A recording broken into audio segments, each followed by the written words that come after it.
You're listening to The Thing About Witch Hunts, and I'm Josh Hutchinson. And I'm Sarah Jack. Our guest today is Samaine Lockwood, Associate Professor of English at George Mason University in Fairfax, Virginia, specializing in 19th century American literature and gender and sexuality studies. Samaine is the 2026 Fenwick Fellow, and her fellowship project, Tituba Indian, The History of an American Cultural Figure, traces how Tituba and the Salem witch trials have been imagined and reimagined in American culture from the 1820s to today. You are going to learn a lot about authors, plays, and novels today. We have all these great works in our bookshop online, or some are out of copyright and available to read online. Support this podcast, buy some books. Find the books we talk about today at bookshop.org/shop/endwitchhunts.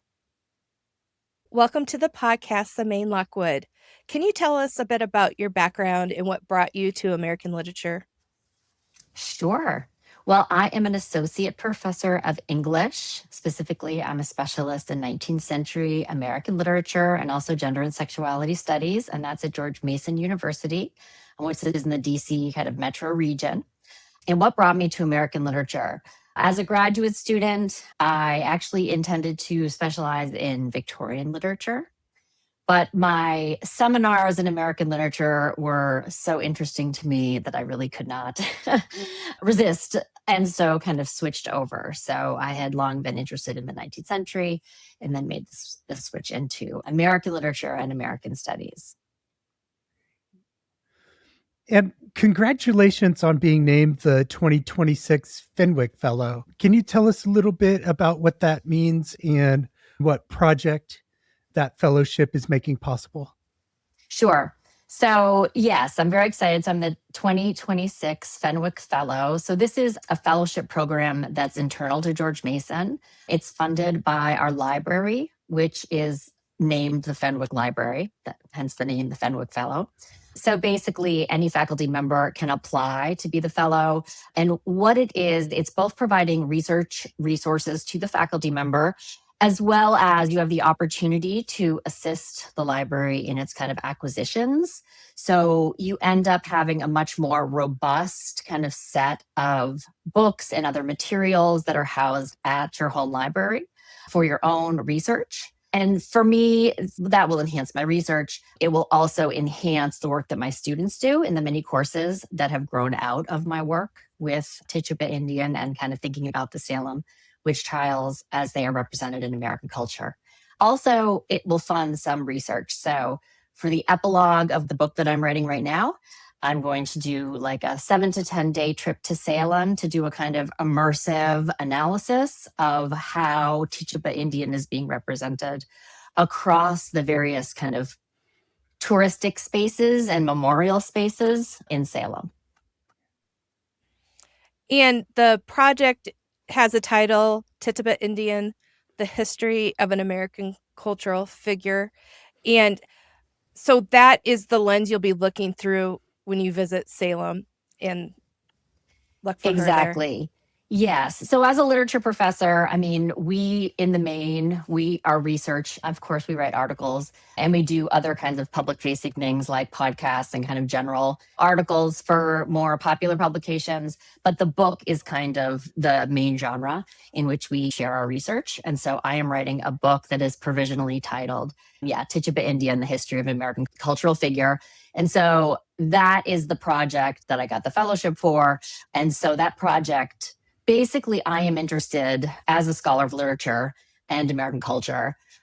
I need to know about and am interested in kind of the historical truths of Tituba, but that is not the focus of my research.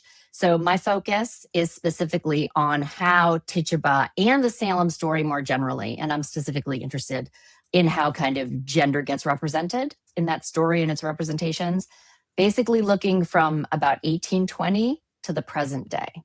And so I'm looking at how the Salem witch kind of episode, as well as Tituba Indian, have been imagined and reimagined and repurposed again and again across those centuries. What first drew you to Tituba as a subject? That is a great question. Well, my first book was titled Archives of Desire, The Queer Historical Work of New England Regionalism. And that came out in 2015 with the University of North Carolina Press.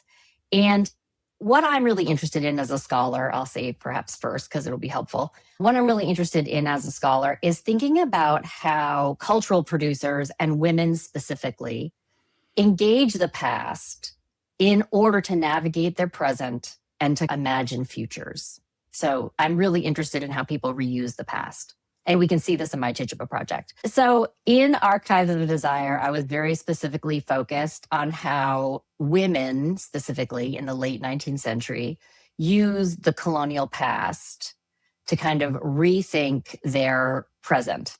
Regionalism is a literary genre. It's kind of under the umbrella of realism.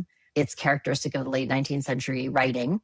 And regionalism, I went on to argue that basically New England regionalism was profoundly affected by the colonial revival, which began in 1876 with the centennial celebration.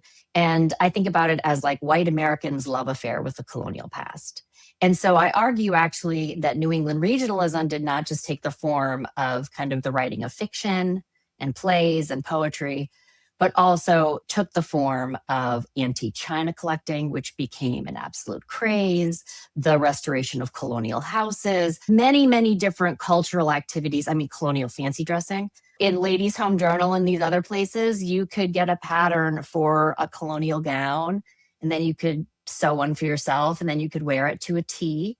And you could pretend like you were eating all the foods that George Washington might have. It was colliding a lot of different years. It was like colonial and then all the way through the revolution, right? But people from the past, you could put on a costume and pretend to be a colonial person and access the past in this kind of performative, cool way with other men and women, sometimes just women in the case of like a colonial tea.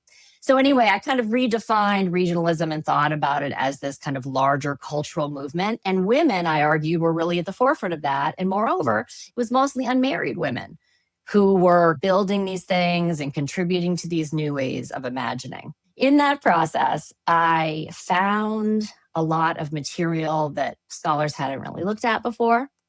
And one thing that I found, because I did a lot of work with Charlotte Perkins Gilman, who is a very famous writer, and she was an internationally known feminist writer and sociologist, so to speak, at the turn into the 20th century.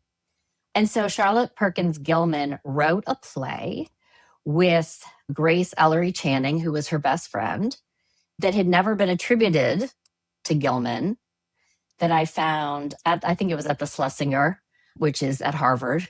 And this play was set in Salem, and it depicted women being accused of witchcraft. And so I was really interested in this play and the fact that it was written in this one year, 1890, where Gilman was out in California. And in her diary, she talks about how she attended colonial teas. And then she has a lot of colonial revivalists like architecture and colonial set fiction. She wrote at exactly the same time. So I ended up writing an article called Charlotte Perkins Gilman's Colonial Revival, and this material was also in the book. But that was the first time that I was like, okay, also the Salem witches, is this part of the colonial revival? And it was the bicentennial of the Salem witch trials in that era, so 1892. So that got me started. The other thing was, I was aware of, and this is the case with that first book, this is really predominantly reasonably affluent white women in the Northeast who were participating in this, and I was writing about. I do write in that book about Pauline Elizabeth Hopkins, who is a very important African-American fiction writer, first Black woman editor of a magazine, was a soprano, wrote a play, did all kinds of interesting work, was an important part of the kind of Boston African-American community, Boston-based community at the turn into the 20th century, working on racial uplift. She engaged in colonial kind of revival practices, but I wasn't seeing like a lot of racial diversity. And I was trying to open the scope of that book. And that's when I came across Anne Petrie, not a late 19th century writer, a writer in the middle of the 20th century. But she had written a book, she did write it called Tituba of Salem Village. It was for young people. And I was like, oh, look at this, like this important African-American woman writer writing about the colonial period. But I just couldn't find a way to include it in regionalism and include it fully. But I've gone on to write on Ann Petrie and be inspired. So it was really Ann Petrie who most inspired me to look into Tituba, but I already had Salem in my head because of this other research that I've been doing. That is so interesting. And thank you for introducing us to some of those other pieces of literature. Are there any other representations of Tituba that we need to know about? Oh, there are so many. One thing to know that I found really interesting, this research, I've ended up, most of my projects, other than my work with Ann Petrie, my projects have been primarily focused on the late 19th century into the early 20th century. Literary scholars kind of continue, not always, but continue to mostly hold to a kind of periodization where your area specialty is like 1865 to 1915 or 1920, like thereabouts, right? Like the post-Civil War period. But this project has been great because now that I'm focused on Tituba and how she's represented and how the Salem story is represented, I've really broken out of that and I'm looking across centuries of American literature and culture. So many different ideas for things to read. But I will say that for any of the listeners who love historical novels, there are many, many 19th century historical novels that are set in Salem and that depict the Salem witch trials. They do not focus on Tituba. You really have to go to the 20th century, and truly you have to go to the Black feminist intellectuals like Ann Petrie and Maricé Conde's I, Tituba, Black Witch of Salem, to really have Tituba at the center of the narrative.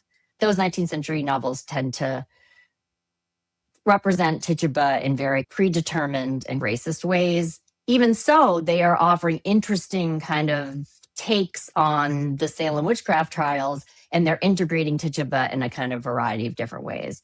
Some of the most interesting ones from a cultural perspective are, to some degree, some of the most disturbing ones.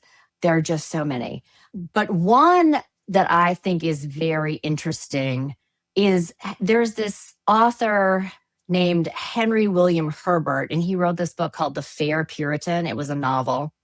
He wrote it in the 1850s. It wasn't published until the 1870s. And in it, he has a Tituba character who actually isn't the Tituba of Salem, but is the kind of fascinating indentured / enslaved, we're not really sure, young Indian woman in the house of a fanatical Puritan, who is also the son of a regicide. I mean, it's like crazy. But there are these Gothic novels with these crazy plots. So there's just lots of, so The Fair Puritan is one.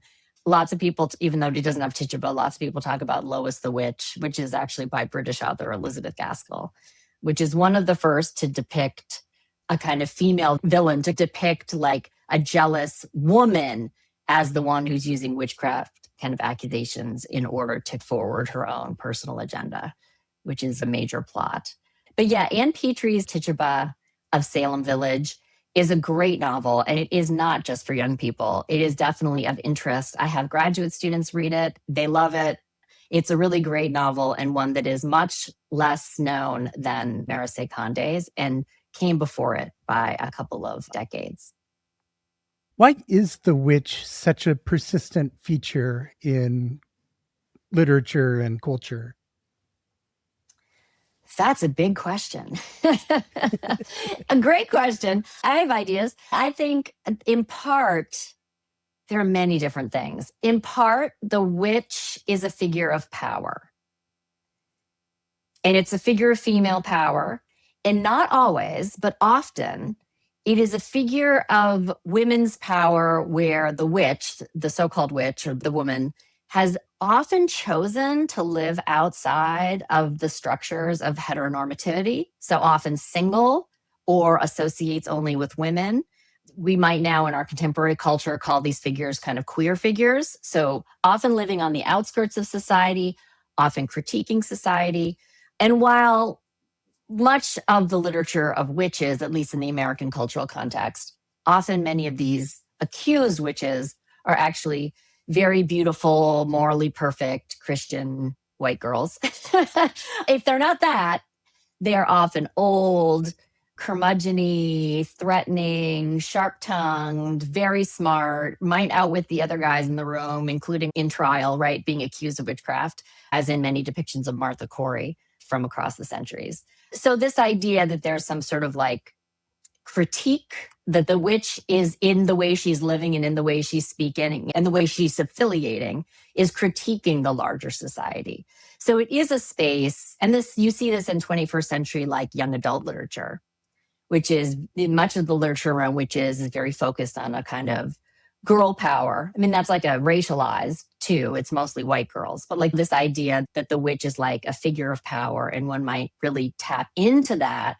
And that might involve not only like actual power in society, but also the ability to critique that society. And feminist theorists, and including suffragettes, talked about witchcraft. I mean, is it Matilda Jocelyn Gage, who in the 1890s wrote Woman, Church, and State and kind of put forward that critique of the way that the kind of church had used witchcraft accusations as a way to kind of subordinate women, and that until church and state were fully separate from one another, that would continue to characterize different cultures, at least Christian cultures. So it has long been a space from which one might lodge a feminist critique. At the same time, I do want to say, too, one thing that my vast reading in the imaginative literature has shown me is that, like, from the very beginning, from the very first time that the colonial witchcraft accusations appear in fiction, which is in 1820, I can never get the initials right. It's written by either RNT or RTN. I think it's RNT. And it was just published in like a New York literary journal in 1820.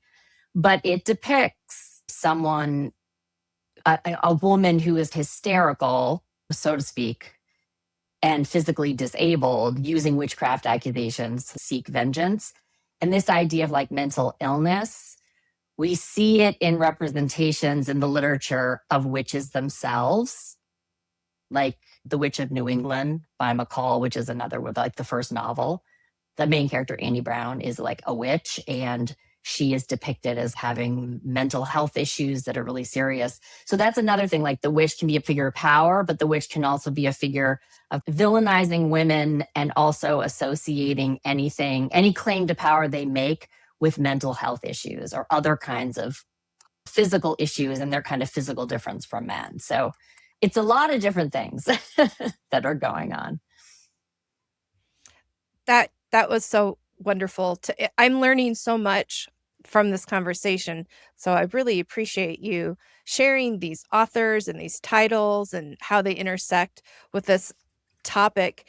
So I'm really hearing that we can really see the depiction of women struggling with our culture's acceptance of women's identity and freedom.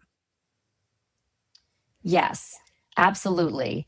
And what ends up really being the focus or one of the main foci of the book that I'm writing now about Tituba is that when I've looked at all these narratives, these imaginative works about Salem, and I'm looking at novels, novellas, I'm looking at plays, I'm looking less often at poetry. I have to draw the line somewhere.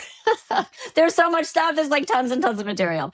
But yeah, so one thing that I'm realizing is that like these stories of Salem, witchcraft generally, but also just to narrow down specifically on these like fictional recreations of Salem, it's so fascinating to me how the Salem story really ends up being a story that is supposed to teach contemporary Americans something about rightful citizen, like correct moral citizenship, and is supposed to, by like negative example, demonstrate what should not be happening in society, in a democracy, in a post-Enlightenment like world.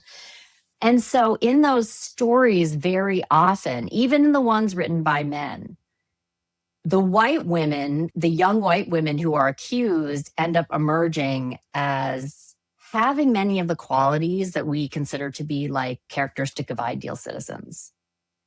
So in other words, like in that 19th century literature that I was referencing, almost all those novels, almost all of them have the same plot. where a power-mongering colonial dude, usually someone associated with the church, sometimes with the law, sets his sights on a beautiful, young, motherless woman who doesn't want to accept his romantic advances. She says, no, thank you. And he is full of rage and he wants to get her at any cost. And he takes advantage of this more general kind of moment of power hungry. This is the way they're depicting kind of Puritanism and Puritan ministers, and specifically, usually either the Reverend Samuel Parris or Cotton Mather. He decides that he's going to use witchcraft's accusation to either seek his revenge upon her or get her to consent to marry him. So the reason I bring this up is what ends up happening is like lovely, fabulous, smart, doesn't believe in witchcraft, young white woman, usually one who is already engaged to another more appropriate mate also.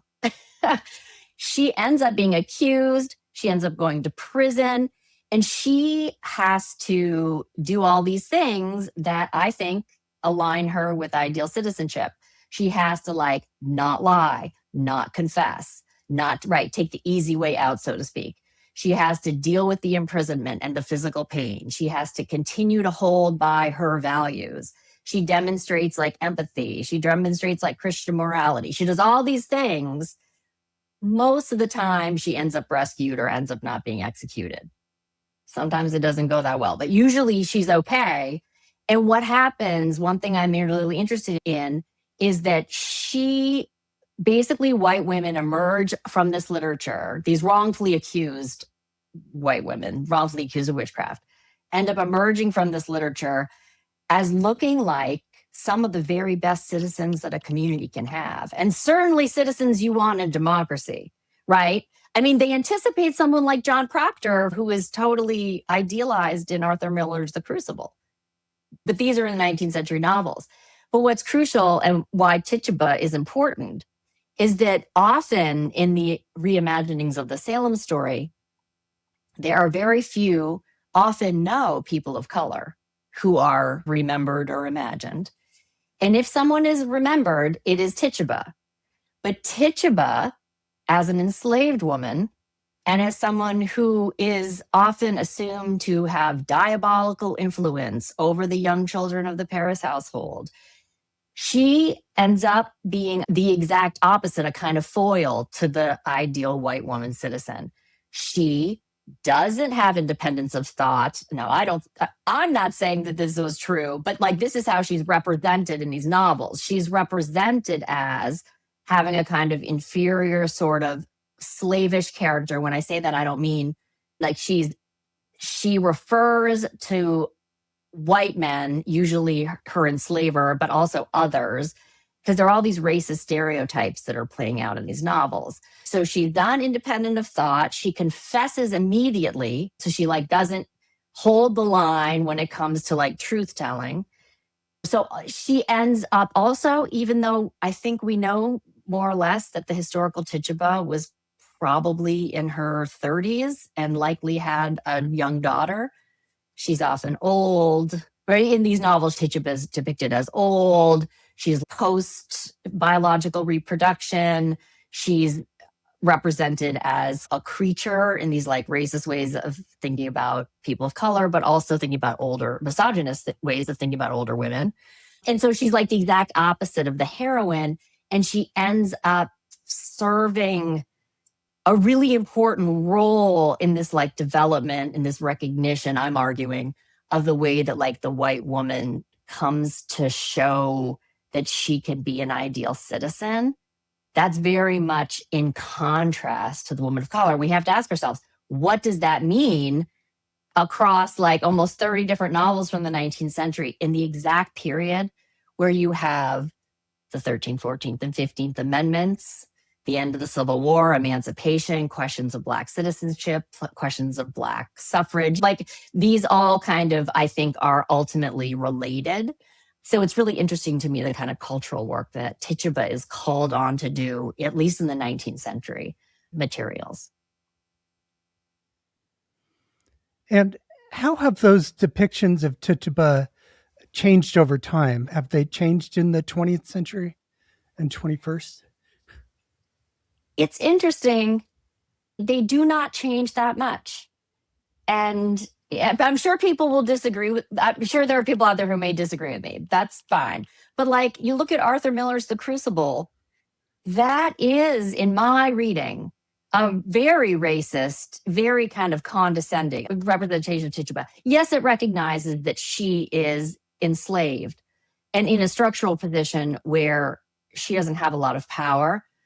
But so too, the representations of the 19th century actually sometimes more openly recognize that she's in a position where she doesn't have much power.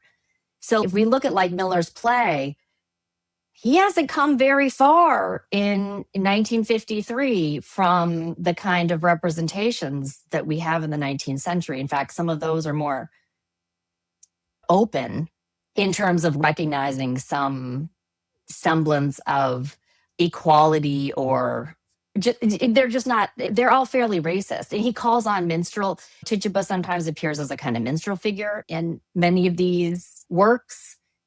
Miller for sure is using that. I really think, I don't see in the literature any fresh and innovative kind of ways of representing Tituba until we get to Ann Petrie. And that's why I think it's so important that she writes Tituba of Salem Village. Just to give some background, Ann Petrie writes this novel. It's published either 1963 or 1964, so right in the era of civil rights, and a single decade after Miller, where The Crucible premieres and wins a Tony and to much acclaim, right? So that kind of, the Salem witch trials are on people's minds.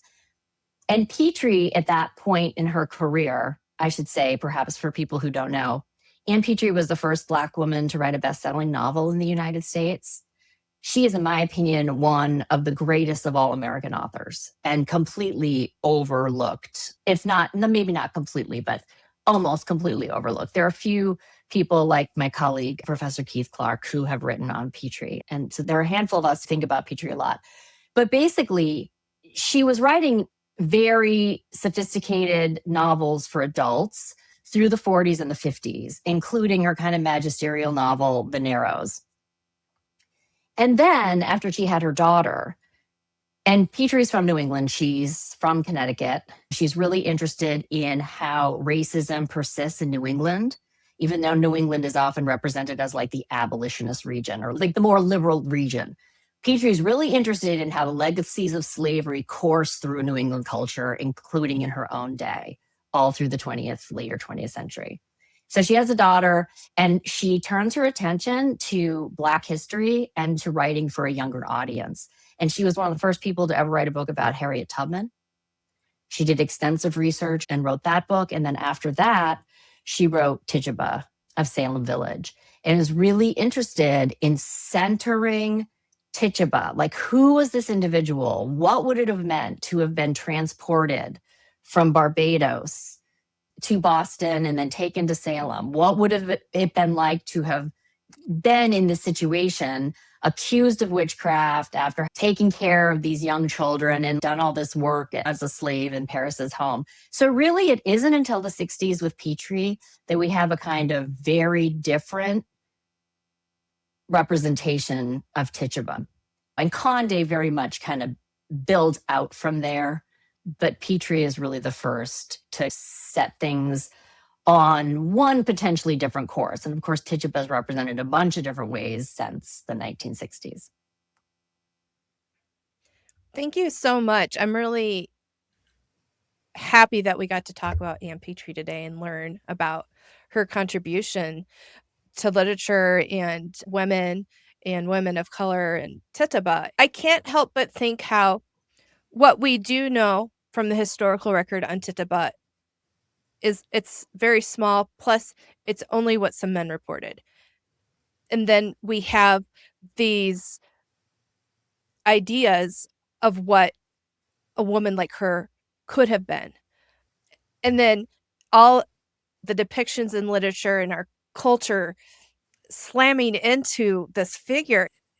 She's had so much come at her name. And I want to man, I just wish we could give her something more. But also, she's been such a lesson. What I'm driving at is, so the men reported her in the Salem witch trial history. We have that. And then we've had fiction written about her. Where is she? I mean, like, where do you see her? Where do we find her? Exactly. That's a great, yeah. And that's actually why I call this book The History of a Cultural Figure. And I want to be really clear. Like, this book really isn't about the woman who lived in Salem in 1692, who was named Tituba, because we can't, whatever really know means, but it's like we don't have access to the historical data. And as you point out, that data is already biased. It's not firsthand, it's very highly mediated, as so many primary historical sources are. And especially when you're talking about like the history of women and the history of women of color, there's just very little.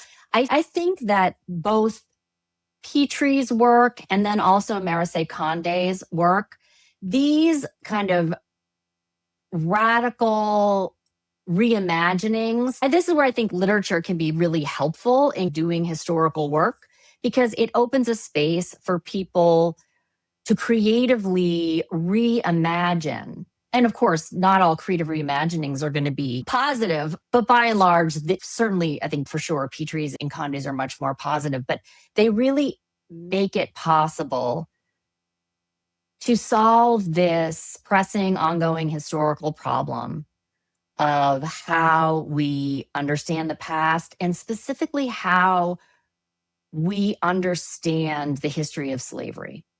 Because when it comes down to it, in my reading, Tituba, there's all this debate. Is she indigenous? Is she African descent? Is she biracial? Blah, blah. There's so much, and it's important. But I actually think that what's important is that she's a woman of color, and as a slave, there's a certain degree in which, like in the colonial period, like she could be biracial, she could be both. Like her difference is perhaps what's more important in terms of like she has racial difference, and that is registered by those who encounter her. But basically, it makes me think of Saidiya Hartman's Venus in Two Acts. Saidiya Hartman is a really important African-American feminist historian. And she writes about her encounter with this figure of Venus, a young enslaved girl on a ship during the Middle Passage. And there's like very little material in the primary historical record. And Hartman's essay is both a enactment and a meditation on the limits of historical practice and like how much we can reimagine and the dangers of reimagining, because maybe we want to romanticize, or maybe we want to put our contemporary views and impose them upon the past. But I think in the end, even though it is not traditionally factual or it's not guaranteed, so to speak, the very act of that encounter with a figure from the past and a kind of active, ethically informed, creative engagement of what might have been, what would have been most possible, can be a kind of reparative thing. And maybe it's what's less important is like Tituba, the person, was important, but now she is really circulating as a cultural figure who's made and remade. But you think about the communities and the writers themselves who like reinvent, specifically, especially the Black writers, who reinvent Tituba and what that means to creatively reimagine and counter imagine and write against history through that figure. That's maybe where the most exciting work takes place. Why is Tituba an important figure that we can use to think about gender, race, and civic belonging in America? I think she's important because she is most present. She's the touchstone person of color, even though her husband, John Indian, is mentioned in the primary source materials, and he does get mentioned in various different reimaginings of the Salem story. Tituba is really the center. And I think that she's so important. And this kind of grows a little bit out of what I was talking about before in terms of the way the white women's citizenship gets formulated. The other thing that's really, really important about Tituba is that she is in the intimate space of the white colonial New England family. This is what she's often villainized for in the various depictions of the Salem story. She has influence supposedly over the young children and specifically the young girls, and then their circle. So the whole circle of what become the afflicted girls, right? And this is really important because as an enslaved person and as an enslaved woman, she fits in a whole kind of tradition of women of color being forced to use their bodies and caretake young white children, right? So we have a long-standing cultural anxiety, I'm going to call it. We see it in British culture too. It's like what I call the bad nanny. Like it comes up in like Henry James, The Turn of the Screw, and like all this different literature from the 19th century, so a little in the 18th century too, where like the nanny, the parents aren't as present, they're like busy, and the nanny has all this influence, or like the maid or the head of household, kind of people in subordinated positions who are of the working class or people of color, enslaved people, have undue influence over children, and that can affect the next generation. She's really important because she's the main person of color in the Salem story. So every recreation after that often comes back to her, and she ends up often being the only person of color in those retellings over centuries. And she's really important because of the kind of labor that she performs in the household. And I'm interested in how the Salem story kind of reiterates certain ideas about enslaved women's labor and the threat that they pose, the so-called threat they pose to white futurity. That's all so important. And I'm thinking about all of these stories about her that we've got to talk to you about today. And of course, the one that most people would know her from would be The Crucible. And you have a vision for what The Crucible could be in school curriculum? Yeah, actually, that's a great question. I think that is so important because at least in the United States, and certainly where I live in Virginia, all the major school districts proximate to where I live are still teaching The Crucible. And often, whatever grade it is, usually 11th grade in Virginia, where you learn US history, sometimes the history teacher and the English teacher get together and collaborate on the unit. And for sure, one of the most important things that I think have come out of my research is I've had the opportunity to teach local public high school teachers at the graduate level. And I have taught a course called Rereading The Crucible. So my approach is to really read and dig into and analyze and make sense of and contextualize Miller's The Crucible, and then also have students who are all most of them public high school teachers, also read these other things, Marisé Conde's novel, Anne Petrie, various works from the 19th century, and kind of to put Miller into conversation and to draw attention to Miller's Tituba and open a space where we can think about how Tituba is represented in Miller's text, because that text, for many students, it's the main way they're introduced to Puritanism. It's the main way they're introduced to colonial US history. They don't necessarily always realize that it's an imaginative work. They think it's much more based in history than it is. But most, I think, very significant too, its problematic representation of Tituba. I think it's important to talk about that with students and think about that critically, and to put Miller into conversation with other writers from his own era and kind of from across time, and think about what purposes we put the Salem story to, because it is a really important story. And I think, as historian Gretchen Adams has demonstrated, it's actually been a pretty important story in the education of kids for a long time. Yeah, we do hear from a lot of people the Crucible is the gateway to witch trials in general and Salem specifically, and there's so many misconceptions, but with especially the problematic treatment of Tituba, how do you navigate that in teaching it in schools today? Yeah, the context in which I'm teaching. So when I'm teaching to graduate students, I teach it to like undergraduate English majors, right? When I'm teaching at the college level, that's a different environment than in public schools. At the same time, I think that, approaching it by providing different contexts. What I mean by that is, like, for instance, I'll take like small portions of Marion Starkey's The Devil in Massachusetts, right, which greatly influenced Arthur Miller's writing. And then I'll take some primary sources, like what we have for primary sources about Tituba, put together like a little packet. Let's look at the primary historical material. What are we able to conclude about Tituba giving these? And we could talk about how those are mediated, right? And then maybe we would look at a little passage from a 19th century novel, like how's Tituba represented? And then look at Marion Starkey.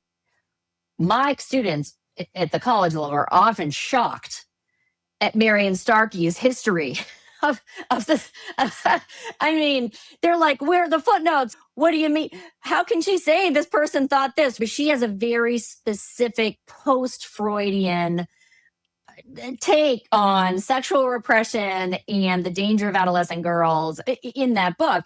And so they look at that, and then they look at the Crucible. And so we can put these little snapshots of Tituba side by side. And it's not, let's just ask critical questions about Miller's representation. Let's really dig into it. Like, what's interesting about it? What's problematic about it? How was it first staged? Like, was Tituba first played by a Black actress? This is another thing my book is deeply concerned with. Staging Tituba in the 19th century means blackface. The stage in the United States was segregated, deeply segregated, until well past like the 1920s. Even when you have the first play in the kind of white mainstream theater that is acted by all Black players, it's produced and directed by white people, and no white actors join them on stage. Right. So like the segregation of the stage like really defines what is possible when you're staging a Tituba, when you're including a Tituba character in a play. And so it's interesting to think about that. So those are some of the ways that teachers can approach that text. Just looking at a bunch of different things kind of side by side and asking critical questions. Another thing that I don't know if you or your listeners are down with the latest remakes of The Crucible, but you may have seen John Proctor as the villain on Broadway this past summer.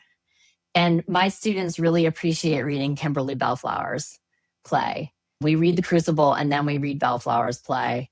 And that's also very helpful because it depicts adolescent girls learning about The Crucible. So it gives a little distance and allows for a little kind of metacognition on The Crucible as a play. Thank you for all of this very helpful information and really powerful critical thinking that you brought to this discussion. I imagine our show notes are going to need to be so extensive with sourcing to direct people to. I'm very happy about that because we really want this podcast to bring in these questions and help us look at ourselves as Americans, past, present, future. When you step back and you look at Tituba's literary story, what is it asking us right now? What is it asking you? It has been insisting on something for a very long time. The 19th century writers were grappling with this. And one thing I try to do as a scholar, I try not to have too much like historical condescension. That's what I want to say. Because like people in the 19th century, yes, they held certain different ideologies, but they were incredibly smart. They were grappling with really significant issues. It's not as if everyone had the same ideas. Like every era of history, there's all kinds of real complexity and attention to difficult, ethical, wicked problems, as they call them. And lots of the texts from the 19th century are grappling with these questions of like, through the Salem story, what does a just society look like? What does a just democracy look like? What is the relationship between the public space and the way power gets distributed in the public space and the intimate sphere? What's the relationship between a woman's ability and permit, like the culture allowing her to decide who she wants to marry, and decisions that get made like on a political level, like in a democracy or in a colonial setting where you've got like the British Constitution and Magna Carta kind of civil rights kind of situation, right? What is that legacy? Who belongs? Who has demonstrated and gets to belong to that like citizenry? Basically, who has a right to civil rights? That is the question I think the Salem story insists that we grapple with. That's what many of the 19th century writers were grappling with. Often their eye was not on Tituba, but their eye was on like white women, educated white cosmopolitan white women. And today still grappling with these questions of who belongs, who has a right to civil rights. How do certain populations kind of rights and powers necessarily the way they structured potentially infringe upon others or depend upon the kind of suppression of others' rights? I think these are like the ongoing questions that were asked. And also this question of like power and of kind of power mongering is very central, at least in the imaginative versions from the 19th century and all the way along. Where is power abused and overused, and at whose expense? That is another crucial question. And as it applies to both the civic space and the intimate space, it's like there isn't really like a public sphere and a private sphere. Basically, what's going on in one is going on usually in the other. So it's important for individuals and it's important for the polity, more generally speaking. Thank you so much. This has really been very enlightening and informative. So really appreciate you taking your time to come here and be with us today. Great. It's been so fun. I love talking about Salem and Tituba. We have a couple of minutes left. Is there anything that you wanted to remark on that we haven't covered today? If you're interested in reading some of this literature, I would just say, maybe I'll say where to find it. Lots of this literature, everything that's before 1920, 1923, I think technically, is out of copyright. You can go to Open Library, you can go to Internet Archive, you can go to all kinds of different places, and these novels and plays will be available because they aren't under copyright. So if you're interested in seeing some of the different ways that Salem gets represented over time, those materials are readily available if you have a computer, to listeners. Samaine, thank you so much for joining us today. Your research is opening up the Salem witch trials in ways we have never explored on this show before. Friends, if you thought your reading list was under control before this episode, we are so sorry. There's Anne Petrie, Marisa Condé, Henry William Herbert, Elizabeth Gaskell, and about 30 19th century novels waiting for you.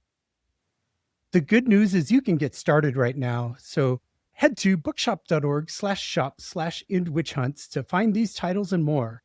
And every purchase there supports our work at End Witch Hunts. Thank you for listening to The Thing About Witch Hunts. We'll see you next time. Have a great today and a beautiful tomorrow.